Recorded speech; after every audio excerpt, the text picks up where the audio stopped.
بسم اللہ الرحمن الرحیم یا ایہا الذین آمنوا لا یسخر قوم من قوم عسى ان یکونوا خیرا منہم ولا نساء من نساء عسى ان یکن خیرا منہن ولا تلمزوا انفسکم ولا تنابزوا بالالقاب بئس الاسم الفسوق بعد الایمان ومن لم يتب فاولئک هم الظالمون یا ایہا الذین آمنوا اجتنبوا کثیرا من الظن ان بعض الظن اثم ولا تجسسوا ولا یغتب بعضکم بعضا ایحب احدکم ان یأکل لحم اخیہ میتا فکرہتموہ واتقوا اللہ ان اللہ تواب الرحیم یا ایہا الناس انا خلقناکم من ذکر وانثی وجعلناکم شعوبا وقبائل لتعارفوا ان اکرمکم عند اللہ اتقاکم ان اللہ علیم خبیر صدق اللہ العظیم۔ اے لوگوں جو ایمان لائے نہ مرد دوسرے مردوں کا مذاق اڑائیں، ہو سکتا ہے کہ وہ ان سے بہتر ہوں، اور نہ عورتیں دوسری عورتوں کا مذاق اڑائیں، ہو سکتا ہے کہ وہ ان سے بہتر ہوں۔ آپس میں ایک دوسرے پر طعن نہ کرو اور نہ ایک دوسرے کو برے القاب سے یاد کرو۔ ایمان لانے کے بعد فسق میں نام پیدا کرنا بہت بری بات ہے۔ جو لوگ اس روش سے باز نہ آئیں وہ ظالم ہیں۔ اے لوگوں جو ایمان لائے ہو، بہت گمان کرنے سے پرہیز کرو کہ بعض گمان گناہ ہوتے ہیں۔ تجسس نہ کرو اور تم میں سے کوئی کسی کی غیبت نہ کرے۔ کیا تمہارے اندر کوئی ایسا ہے جو اپنے مرے ہوئے بھائی کا گوشت کھانا پسند کرے گا؟ دیکھو تم خود اس سے گھن کھاتے ہو۔ اللہ سے ڈرو، اللہ بڑا توبہ قبول کرنے والا اور رحیم ہے۔ لوگوں ہم نے تم کو ایک مرد اور ایک عورت سے پیدا کیا اور پھر تمہاری قومیں اور برادریاں بنا دیں تاکہ تم ایک دوسرے کو پہچانو۔ در حقیقت اللہ کے نزدیک تم میں سب سے زیادہ عزت والا وہ ہے جو تمہارے اندر سب سے زیادہ پرہیزگار ہے۔ یقیناً اللہ سب کچھ جاننے والا اور باخبر ہے۔ ان آیات میں یہ جو اللہ فرماتا ہے کہ کوئی ایک دوسرے کو مذاق نہ کرے، مذاق اڑانا یہ ہوتا ہے کہ آدمی کسی کی نقل اتارتا ہو، اس کی طرف اشارے کرتا ہو ہاتھوں اور آنکھوں سے، اس کی بات پر یا اس کے کام یا اس کی صورت یا اس کے لباس پر ہنستا ہو، یا اس کے کسی نقص یا عیب کی طرف لوگوں کو اس طرح توجہ دلانا کہ دوسرے اس پر ہنسے، یہ سب بھی مذاق اڑانے میں داخل ہے۔ اسی طرح کا ایک گستاخ رسول حکم مروان کا باپ تھا جو مدینے میں نبی علیہ السلام کی نقلیں اتارا کرتا تھا۔ تو اس خبیث کو نبی اکرم صلی اللہ علیہ وسلم نے لعنت فرمائی اور اس کو وہاں سے مدینہ بدر کیا اور وہ طائف میں جا کے رہنے لگا۔ حضور کے پیچھے کھڑے ہو کر ان کی باتوں کی نقلیں اتارتا، کبھی ان کی چال کی نقلیں اتارتا۔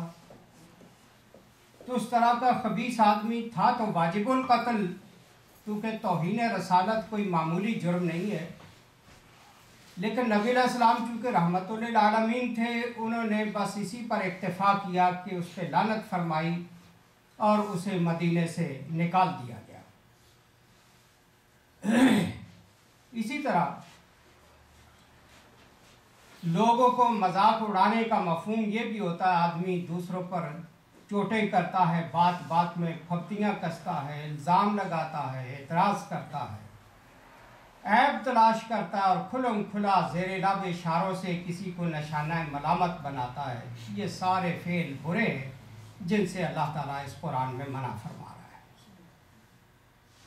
اور برے القاب سے مراد برے نام ہیں کہ ایسے نام سے کسی کو نہ پکارا جائے کہ جس کو وہ برا مناتا۔ ہمیشہ جس کا بھی نام لیا جائے تو اچھے نام سے اس کو پکارا جائے۔ ناموں کے سلسلے میں نبی علیہ السلام نے بڑی تفصیلی ہدایات دی۔ حضور کا فرمان ہے حق الولد علی والدہ ان یحسن اسمہ ویزوجہ اذا ادرک ویعلمہ الکتاب، کہ والد پر بچے کا حق یہ ہے کہ اس کا پیدائش پر اچھا نام رکھے، بالغ ہونے پر اس کی شادی کرے اور اس کو اللہ کی کتاب کی تعلیم دے۔ یہ چیز یعنی حق ہے بچے کا باپ پر کہ وہ نام بھی خوبصورت رکھے، بالغ ہونے پر اس کی شادی بھی کرے اور تعلیم اس کو قرآن پاک کی دے۔ قرآن کی تعلیم دینا جو ہے یہ فرض اور ضروری ہے۔ دنیا کی تعلیم تو ضرورت کے مطابق دینا ہوتی ہے، لیکن وہ شریعت نے اس کو فرض قرار نہیں دیا، واجب قرار نہیں دیا۔ ناموں کے سلسلے میں نبی علیہ السلام کا یہ بھی فرمان ہے احب الاسماء الی اللہ عبداللہ و عبد الرحمن، کہ اللہ تعالیٰ کو تمام ناموں میں سے سب سے زیادہ محبوب نام جو ہیں، سب سے پیارے نام، وہ عبداللہ اور عبد الرحمن ہیں۔ یعنی عبداللہ اللہ کا بندہ، عبد الرحمن رحمان کا بندہ، اس میں عبدیت اور غلامی کا اظہار ہوتا ہے کہ میں اپنے پیدا کرنے والے کا غلام ہوں۔ آپ نے یہ بھی فرمایا احب الاسماء الی اللہ ما تعبد لہ واصدق الاسماء حمام و حارث، کہ سب سے محبوب نام اللہ کو وہ ہیں جن میں عبدیت ظاہر کی جائے۔ نام کے شروع میں اللہ کا صفاتی نام میں سے یا اصل نام کے شروع میں عبد لگایا جائے۔ اللہ رحمان ہے، رحیم ہے، غفور ہے، تو اس کے نام کے شروع میں عبد لگانے سے بندے کے اندر عاجزی کا اظہار ہوتا ہے کہ یہ اپنے پیدا کرنے والے کا غلام ہے، اس کا بندہ ہے۔ اس لیے یہ بھی فرمایا کہ سب سے سچے نام اور اچھے نام حمام اور حارث ہیں۔ حمام کہتے ہیں وہ آدمی جو کسی چیز کی فکر کرنے والا ہو، اچھے کاموں کی فکر کرنے والا، ارادے کرنے والا، یعنی ہوپلیس آدمی نہ ہو، امیدیں ڈھا کے نہ بیٹھا ہوا ہو، ہاتھ پہ ہاتھ رکھ کے نہ بیٹھا ہو، بلکہ ہمیشہ وہ کچھ کرنے کی فکر رکھتا ہو، ارادے کے ارادے کرتا ہو، وہ حمام ہے۔ اور حارث کا معنی کھیتی باڑی کرنے والا۔ یہ نام بھی اللہ تعالیٰ کو اچھے لگتے ہیں کہ جن کے ذریعے سے آدمی جو ہے دوسروں کو فائدہ پہنچاتا ہے۔ مولانا عبداللہ غزنوی رحمہ اللہ کافی پرانے عالم، افغانستان سے ہجرت کر کے جب ہندوستان آئے تھے تو ان کا نام محمد اعظم تھا۔ اعظم کے اندر چونکہ عظمت ہے، بڑائی ہے، تو انہیں جب اس بات کا شعور آیا تو انہوں نے اپنا نام محمد اعظم سے عبداللہ رکھ لیا۔ کہتے ہیں کہ اعظم کے اندر تو بڑائی اور کبریائی کا اظہار ہوتا ہے، میں تو اللہ کا بندہ اور غلام ہوں، اس لیے انہوں نے اپنا نام عبداللہ، اللہ کا بندہ رکھ لیا۔ حضور کا یہ بھی فرمان اذا سمیتم محمدا فلا تضربوہ ولا تحرموہ، جب تم اپنے بچوں میں سے کسی کا نام محمد رکھ لو پھر اس کو مارو نہیں اور اس کو محروم نہ کرو۔ اذا سمیتم الولد محمدا فاکرموہ واوسعوا له فی المجلس ولا تقبحوہ له وجہا، حضور نے فرمایا جب تم اپنے بچے کا نام محمد رکھو تو اس کا احترام کرو، مجلس میں اس کے لیے کشادگی پیدا کرو، اس کے چہرے پر اس کو برا لگاؤ۔ ایک اور بات ہمارے معاشرے میں یہاں سے گئی ہے کہ جی قیامت کے دن لوگوں کو باپوں کے نام سے نہیں پکارا جائے گا بلکہ ماؤں کے نام سے پکارا جائے گا۔ یہ اتنا بڑا جھوٹ ہے، ان لوگوں نے تو اس لیے گھڑا کہ یہ لوگ کرپٹ ہو گئے، باپ ان کے کا کوئی پتہ ہی نہیں ہے۔ مدرز بیبی فادر میں بھی، ماں کا بچہ ہے باپ کا پتہ ہی کوئی نہیں ہے، اس لیے انہوں نے یہ فلسفہ گھڑ لیا ماں کی بلدیت چل رہی ہے۔ انہی سے سن کے ہمارے جاہلوں نے یہ اڑا دیا کہ قیامت کے دن بھی اللہ جی ماؤں کے ناموں سے لوگوں کو پکارے گا تاکہ اس کا پردہ رہ جائے۔ اندازہ لگائے اگر کوئی کرپٹ عورت تھی تو پردہ رہ جائے، قیامت کا دن پردے رکھنے کے لیے ہوگا یا پردے پھاڑنے کے لیے ہوگا؟ خداوند عالم نے تو اس دن مجرموں کو ننگا کرنا ہے۔ اللہ قرآن میں کہتا سورہ یاسین میں وَامْتَازُوا الْيَوْمَ أَيُّهَا الْمُجْرِمُونَ، مجرموں علیحدہ ہو جاؤ۔ مجرموں کو تو علیحدہ کھڑا کر لیا جائے گا، ساری دنیا دیکھ رہی ہوگی کہ یہ مجرم ہے، ان کے چہروں پر نشان ہو۔ غداروں کے بارے میں حضور فرماتے ہیں کہ ان کی پشت پر غداری کا پرچم لہرا رہا ہوگا، دنیا دور سے دیکھ رہی ہوگی کہ یہ آدمی غدار ہے، یہ بے وفا ہے۔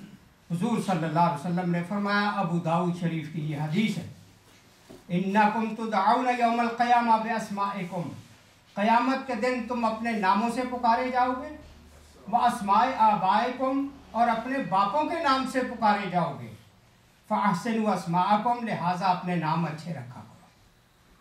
اب اس حدیث رسول کے بعد کون سی گنجائش باقی رہ جاتی ہے کہ قیامت کے دن اللہ ماؤں کے ناموں سے پکارے گا یا ماؤں کی بلدیت لکھی جائے؟ وہاں تو اللہ تعالیٰ ان کے راز کھول کے رکھ دے گا مجرموں کے۔ اس لیے یہ بات جو مسلمانوں میں ہی زیر بحث رہتی ہے، یہ بڑی جاہلانہ اور فضول بات ہے، کیونکہ ہماری شریعت نے اس بات کی اجازت نہیں دی۔ حضور کا یہ بھی فرمان ہے، تو سمو باسماء الانبیاء واحب الاسماء اللہ عبد اللہ وعبد الرحمن واصدقها حارث وحمام واقبحها حرب ومرہ، اپنے بچوں کے نام نبیوں کے ناموں پر رکھا کرو۔ نبی ساری امتوں میں مقدس ہستیاں ہیں، ان کے ناموں پہ نام رکھو اگر رکھنے ہیں۔ اور اللہ کو سب سے محبوب جو ہیں عبداللہ اور عبد الرحمن، یہ کئی حدیثوں میں بار بار آیا ہے۔ اور سچے نام حارث اور حمام ہے جو پہلے ذکر کیا تھا۔ اور سب سے برے نام حضور فرماتے حرب اور مرہ ہے۔ عرب لوگ چونکہ جنگجو تھے، وہ لڑائی کو ہی ہر وقت پسند کرتے تھے۔ حضرت علی رضی اللہ تعالیٰ عنہ نے بھی جب حسن پیدا ہوئے تو ان کا نام حرب رکھ دیا۔ حضور نے پوچھا اس کا کیا نام رکھا؟ جی حرب۔ آپ نے فرمایا نہیں، حرب نہیں ہے، یہ حسن ہے۔ پھر جب حسین پیدا ہوئے اس کا نام بھی حرب رکھ دیا، کیونکہ لڑائی پسند ذہنیت تھی، ہر وقت وہ لڑتے ہی رہتے تھے، جنگجو تھے۔ تو حضور نے جب پوچھا کیا نام رکھا؟ جی حرب۔ آپ نے فرمایا نہیں، اس کا نام حسین ہے۔ اس لیے پھر مرہ کے نام کو بھی حضور نے فرمایا یہ بڑا قبیح اور برا نام ہے۔ مرہ کا معنی ہوتا ہے کڑوا اور تلخ۔ وہ سمجھتے تھے کہ دشمن کے لیے میں تلخ اور کڑوا ہوں، لیکن اسلام نے ایسے ناموں کو ڈسکریج کیا ہے، ان کو پسند نہیں کیا۔ پھر فرمایا سمو باسماء الانبیاء ولا تسمو باسماء الملائکہ، اپنے نام نبیوں کے ناموں پر رکھا کرو، فرشتوں کے نام پر اپنے نام نہ رکھو، کیونکہ فرشتوں کے نام جو ہیں وہ انسانوں کے نام نہیں ہونے چاہیے۔ اب کوئی اسرائیل نام رکھ لے بچے کا، اسرائیل تو موت کا فرشتہ ہے۔ اسرافیل جو ہے وہ کرنا میں پھونک مارنے والا فرشتہ ہے۔ لہٰذا فرشتوں کے ناموں کے بجائے نبیوں کے ناموں پر بچوں کے نام رکھے جائیں۔ ایک اور حدیث میں فرمایا ادعوا اخوانکم باحسن اسمائہم، اپنے بھائیوں کو اچھے ناموں کے ساتھ پکارا کرو، ولا تدعوہم بالالقاب، اور ان کو برے ناموں سے نہ پکارا۔ ہمارے معاشرے میں آپ جانتے ہیں کہ اچھا خاصا سیدھا نام ماں باپ نے رکھا ہوتا ہے، لیکن لوگوں نے اس کا نام ہی الٹا کر دیا ہوتا ہے۔ تو ناموں کو الٹانا یہ گناہ کی بات ہے. جو اصل نام ہو اسی نام سے پکارا جائے اور نام بھی اچھا ہونا چاہیے. حضور نے پھر یہ بھی فرمایا اذا سمیتم محمدا فلا ولا تحرموه ولا تقبحوه بورک فی محمد وفی بیت فیہ محمد وبمجلس فیہ محمد صلی اللہ علیہ وسلم. جب بچوں کا نام رکھو تو محمد رکھو، ان کو محروم نہ کیا کرو، برا بھلا نہ کہو. محمد کے نام میں برکت رکھی گئی ہے. جس گھر میں محمد ہوگا اس میں بھی برکت ہوگی، جس مجلس میں محمد ہوگا اس میں بھی برکت ہوگی. لہٰذا بچوں کے نام میرے نام پر رکھو. من ولد له مولود ذکر فسماہ محمدا حبا لی وتبرکا باسمی کان ہوا ومولودہ فی الجنہ. ایک اور روایت میں آپ فرماتے ہیں کہ جو بچہ پیدا ہو پھر اس کا نام محمد رکھا جائے صرف اس لیے کہ میری محبت کی وجہ سے، کہ میں نبی ہوتے ہوئے میرا نام محمد ہے. میری محبت میں آ کے کوئی اپنے بچے کا نام محمد رکھتا ہے تو وہ بچہ اور میں قیامت کے دن جنت میں اکٹھے ہوں. یہ تبرک کے طور پہ، برکت کے طور پہ نبی علیہ السلام کے نام پر. اب آپ تاریخ اسلام اٹھا کے دیکھیں، سارے محدثین، مفسرین، مورخین، فقہا، اکثریت ان کے ناموں کی محمد یا احمد. امام بخاری کا نام محمد ہے، محمد بن عبداللہ. اسی طرح یہ امام مسلم نہیں، امام احمد شعیب نسائی امام جو ہیں ان کا نام احمد ہے. ابن تیمیہ کا نام احمد ہے. اس طرح بڑے بڑے جو محدث ہیں ان سب کے نام یا تو محمد ہیں یا احمد ہے. نہا ان یسمى کلب و کلیب، حضور نے اپنے بچے کا نام کلب یا کلیب رکھنے سے منع کیا. کلب کتے کو کہتے ہیں. اب جو لوگ کلب علی رکھ لیتے ہیں کہ علی کا کتا، تو کس قدر یہ ذلت کی بات ہے کہ حضور منع فرما رہے ہیں کہ اس کا نام بچے کا کتا نہ رکھا جائے اور اپنے فخر کے طور پہ کہ میں علی کا کتا ہوں. اس کی اجازت، اس قدر نہ گرا دیا جائے انسان کو کہ ادنا ترین جانوروں کے ناموں پر نام رکھے جائیں. نہا ان یسمى اربع افلح و یسارا و نافعا و رباحا. ابو داؤد کی یہ بھی حدیث ہے کہ حضور نے فرمایا 4 نام نہ رکھیں. افلاح بہت کامیاب، یسار آسانی والا، نافعا نفع والا، رباحا فائدہ مند، یہ نام نہ رکھیں. کیوں؟ گھر میں اگر کوئی پوچھے گا کیا گھر میں افلاح ہے یعنی بہت کامیاب، تو آدمی جب جواب دے گا گھر پہ نہیں ہے تو اس کا مطلب اس گھر میں کوئی کامیابی اور فلاح کی چیز موجود نہیں، یعنی برکت والی کوئی چیز موجود نہیں، نفع والی کوئی چیز موجود نہیں. اس لیے ایسے ناموں سے بھی آپ نے منع کیا. اجدا نام سے منع کیا کہ الاجدا شیطان. اجدا بھی نہ رکھے نام کیونکہ یہ شیطان کا نام. اجدا کہتے ہیں ناک کٹے ہوئے. اخنا الاسماء عند اللہ یوم القیامہ رجل یسمى ملک الاملاک. سب سے برا اللہ کے نزدیک اور ذلیل ترین نام جو ہے قیامت کے دن وہ ہے شہنشاہ، بادشاہوں کا بادشاہ. ولا مالک الا اللہ، اللہ کے سوا تو اس کائنات کا کوئی شہنشاہ اور بادشاہ ہے ہی نہیں. تو کسی انسان کو زیب نہیں دیتا ہے کہ وہ ملک الاملاک یا شہنشاہ کہلائے.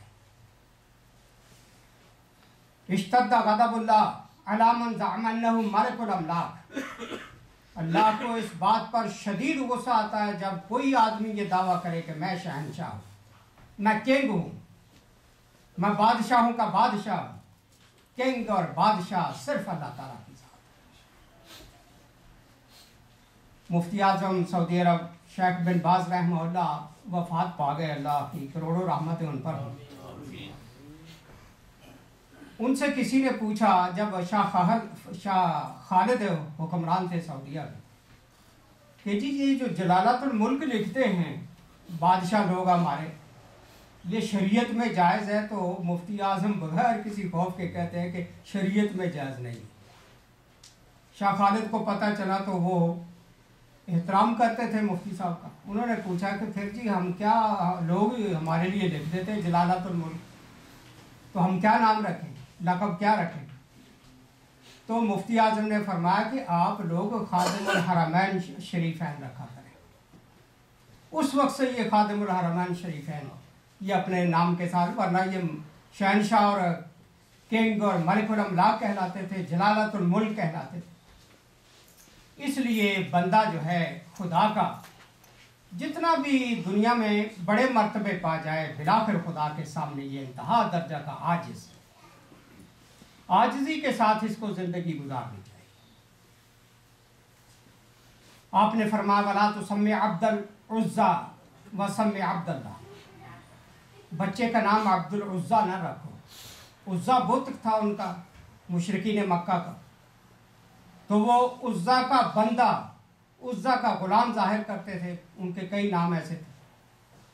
تو حضور نے فرمایا بتوں کے نام پر غلامی مت ظاہر کرو, بلکہ اللہ کے نام پر غلامی ظاہر کرو, اللہ کے بندے بنو. اب بچہ جب پیدا ہوتا ہے, نبی اکرم صلی اللہ علیہ وسلم نے اس کے بارے میں بھی ہدایات دی.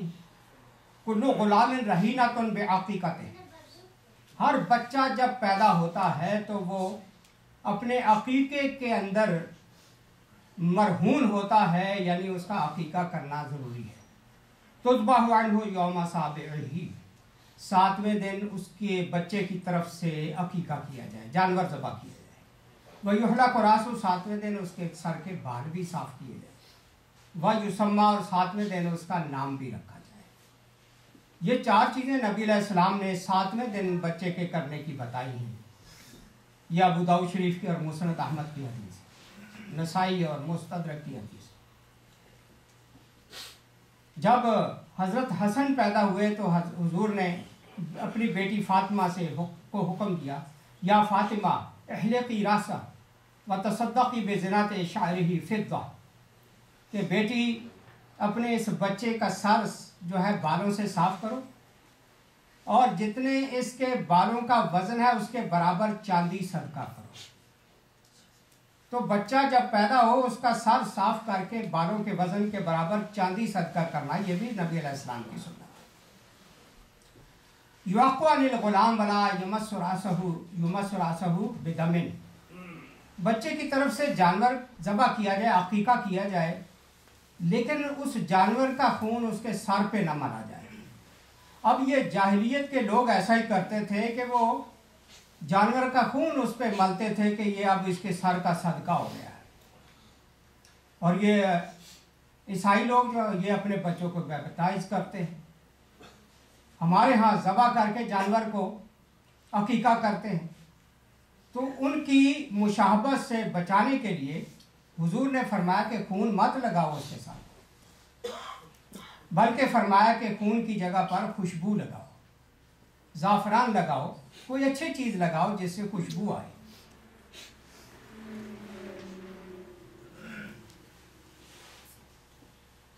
اذبحوا علی اسمہ فقولوا بسم اللہ اللہم لک و الیک ھذہ عقیقۃ فلان.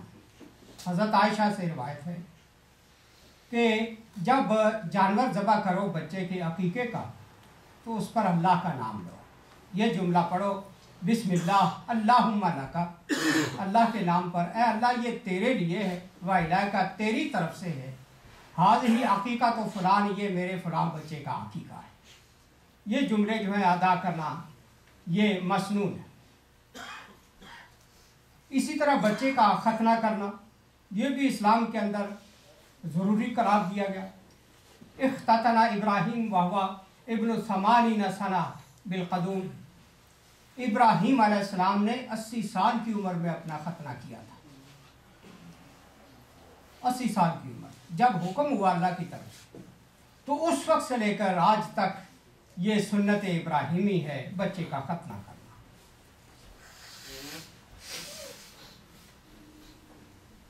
افتتنوا اولادکم یوم السابع, حضور نے یہ بھی فرمایا کہ 7ویں دن اپنے بچوں کا ختنہ کیا کرو. پھر بچوں کی حفاظت کے لیے یہ حکم دیا کفو صبیانکم عند العشاء، جب شام ہو جائے تو بچوں کو گھروں سے باہر نہ نکلنے دو. فَإِنَّ لِلْجِنِّ انتشارًا وَحَفْدًا، کیونکہ شام کے وقت جن جو ہیں شیطان یہ خوب گھوم رہے ہوتے ہیں، اس وقت بچوں کو گھر سے نہ نکلنے دو. دوسری روایت میں احبسوا صبیانکم حتی تذهب فوات العشاء، عشاء کا جو روشنی ہے وہ جب شام کی روشنی وہ ختم ہو جائے پھر بچوں کو گھر سے نکلنے کی اجازت دو، ورنہ شیطان جو ہیں وہ خوب پھر رہے ہوتے ہیں اور بچوں کو کہیں کوئی نقصان نہ دے. نماز کے بارے میں حضور نے فرمایا مروا اولادکم بالصلاۃ وہم ابناء 70 سنین، جب آپ کے بچے 7 سال کے ہو جائیں تو ان کو نماز کا حکم دو کہ بچے اب نماز پڑھو، تیرے اوپر نماز لازم ہو گئی. وَاضْرِبُوهُمْ عَلَيْهَا وَهُمْ أَبْنَاءُ 10 سنین، جب 10 سال کا بچہ ہو جائے اور نماز نہ پڑھے تو پھر اس کو مار کے پڑھاؤ. یہاں تو مارنا جو ہے جرم ہے نا، بچے کو چائلڈ ابیوز جو ہے لاگو ہو جاتا ہے، لیکن اسلام مارنے کی اجازت دیتا ہے. جہاں بچہ مانتا نہیں ہے حقیقی اور سچی بات کو اور شریعت کے حکم کو ماننے سے وہ انکار کرے تو اس کو سزا دو. وَفَرِّقُوا بَيْنَهُمْ فِي الْمَضَاجِعِ، جب 10 سال کے بچے ہو جائیں تو بستروں سے بھی ان کو الگ کر دو. دیکھیے نبی علیہ السلام کی نگاہ کہاں تک پہنچی ہوئی تھی کہ 10 سال کا بچہ شعور والا ہو جاتا ہے، کہیں کسی کرپشن میں مبتلا نہ ہو جائے. ان کے بیڈ جدا کر دو. وَإِذَا زَوَّجَ أَحَدُكُمْ خَادِمًا عَبْدَهُ أَوْ أَجِيرَهُ فَلَا يَنظُرْ إِلَىٰ مَا دُونَ السُّرَّةِ وَفَوْقَ الرُّكْبَةِ، جب تمہارا کوئی غلام یا لونڈی تم اس کی شادی کر دو پھر اس کے ناف سے لے کر گھٹنوں تک تمہیں ان کو دیکھنا جو ہے جائز نہیں. شادی ہو جانے کے بعد چاہے کنیز ہے لونڈی ہے پھر بھی اجازت نہیں ہے جب تم نے کسی کے ساتھ اس کی شادی کر دی. تجب الصلاۃ علی الغلام اذا عقل، بچہ جب عقل والا ہو جائے اس پر نماز واجب ہو جاتی ہے. والصوم اذا اطاق، اور روزہ اس وقت ضروری ہو جاتا ہے جب وہ رکھنے کی طاقت رکھتا ہے. وہ تھوڑی عمر میں بچے 6 سال کے 7 سال کے جو ہے شوق سے ماں باپ کے ساتھ روزے رکھتے ہیں. ایک شخص نے حضرت عمر کے زمانے میں روزہ نہ رکھا، شراب پی لی. حضرت عمر نے اسے کوڑے مارے، کہا ظالم تو ایسا خبیث آدمی ہے، ہمارے تو چھوٹے چھوٹے بچے بھی روزہ رکھتے ہیں، تو اتنا بدبخت ہے، اتنا بڑا ہو کے تو روزے نہیں رکھتا اور تو الٹا گناہ کر رہا ہے. صحابہ کرام اپنے چھوٹے چھوٹے بچوں کو روزے رکھواتے تھے عادت پڑھنے کے لیے، ورنہ فرض نہیں تھے کہ یہ چھوٹی عمر سے عادی ہو جائیں گے. اور کہتے ہیں کہ ان کے کھلونے بھی ہم مسجد میں ساتھ لے آتے تھے کہ کھلونوں کے ساتھ کھیلتے رہے بہلتے رہے، کہیں یہ تنگ نہ ہو جائیں کہ ہمارا روزہ پیاس لگی ہے بھوک لگی. اس طرح سے بچوں کی بچپن ہی سے تربیت کرنا جو ہے ضروری ہے. حضور نے فرمایا اذا افصح اولادکم فعلموہم لا الہ الا اللہ، بچہ جب بولنے لگے تو سب سے پہلا جملہ اس کو لا الہ الا اللہ سکھایا کرے.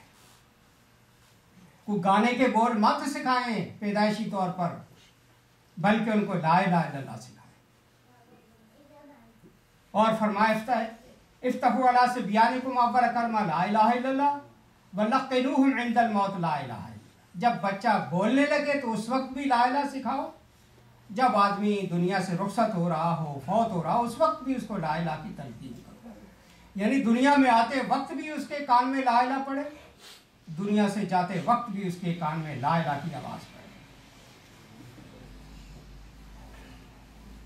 من بلغ ولدہ النکاح عندہ ما ینکح فلم ینکح ثم احدث حدثا فالاسم علیہ، جس آدمی کا بچہ بالغ ہو گیا ہے اس کے پاس اور وہ اس کا نکاح نہیں کرتا ہے، اور بالغ ہونے کے بعد وہ بچہ یا بچی جو گناہ کرے گا اس کا وبال اس کے ماں باپ پر آئے گا، اس کا گناہ اس کے ماں باپ پر آئے گا کہ تو نے وقت پر اپنے بچے کی شادی کی نہیں. اس لیے شادیاں بھی جو ہیں یہ وقت پر کرنا بڑا ضروری ہے. جو لوگ اس سلسلے میں لاپرواہی کرتے ہیں، عمریں گزار دیتے ہیں، کتنی عمر گزر جاتی ہے. حضرت عمر رضی اللہ تعالیٰ عنہ نے اس لیے فرمایا تھا ایک شخص کو شادی کیوں نہیں کی؟ جی میرے پاس مال تو ہے، اللہ کا شکر ہے، سب کچھ ہے۔ تو کہنے لگے کہ تیرے اندر پھر دو ہی باتیں ہوں گی، یا تو بدکاری کرتا ہوگا یا تو اس لائق ہی نہیں ہوگا، نہ مرد ہوگا، اس وجہ سے تو شادی نہیں کرتا۔ اس لیے حضرات اپنے بچوں کو وقت پر شادیاں کریں، کہیں ایسا نہ ہو جیسے ہو رہا ہے کہ بچہ نادان اور باپ بوڑھا ہوتا ہے، بچہ ساتھ چلتے ہوئے یوں لگتا ہے جیسے پوتا جا رہا ہے۔ وقت پر شادی کی ہو اور وہ وقت پر ہی پاؤں پہ کھڑے ہو جائیں، آپ ابھی اب کما ہی رہے ہوں تو بچہ بھی ساتھ کمانے لگ جائے تو یہ خوبی کی بات ہے، ورنہ بچے چھوٹے چھوٹے ہوں اور آپ کی ٹانگیں قبر میں لٹکی ہوئی ہوں اور آپ جابیں ڈھونڈ رہے ہوں تو اس سے بڑی بد نصیبی اور کیا ہو۔ اس لیے ضروری ہے کہ وقت پر شادی کی جائے۔ اب آخر پر کچھ صحابہ کرام کی باتیں فکر آخرت کے لیے ہیں۔ امام ابن جوزی رحمہ اللہ لکھتے ہیں کہ جب صحابہ کرام نے قرآن کی یہ آیت پڑھی، اقترب للناس حسابہم، لوگوں کے حساب کا وقت قریب آ گیا، صحابہ کرام پریشان ہو کے رہتے، فجازت للخوف قلوبا، ان کے دل گھبرا گئے تھے، فجرت للحزن عیون، ان کے آنکھوں سے آنسو جاری ہو گئے تھے۔ حضرت ابو بکر رمض صدیق مارو حتی صوبہ علی المذکر وتخلل عبا، حضرت ابو بکر نے اس حساب سے، قیامت کے حساب سے ڈرتے ہوئے سارا مال اللہ کی راہ میں دے دیا، یہاں تک کہ تن کے کپڑے بھی اتار کر دے دیے اور پھٹا سا کمبل جسم پر ڈال لیا، اور دامن سمیٹنے کے لیے آگے کانٹے جو تھے، بٹن نہیں تھے، کانٹے لگا کے اس کو تھام لیا۔ کس لیے؟ کہ ان کو اس بات کی فکر ہو گئی تھی کہ حساب کا وقت قریب آ گیا۔ وقال عمر لیتنی کنت طبنۃ، حضرت عمر فرماتے تھے کاش میں تن کا ہوتا، میرا حساب نہ لیا جاتا۔ وقال عثمان لیتنی اذا مت لا ابعث، حضرت عثمان کہتے تھے کاش میں مر جاتا تو میں دوبارہ زندہ نہ کیا جاتا، میں زندگی کا حساب کیسے دوں گا۔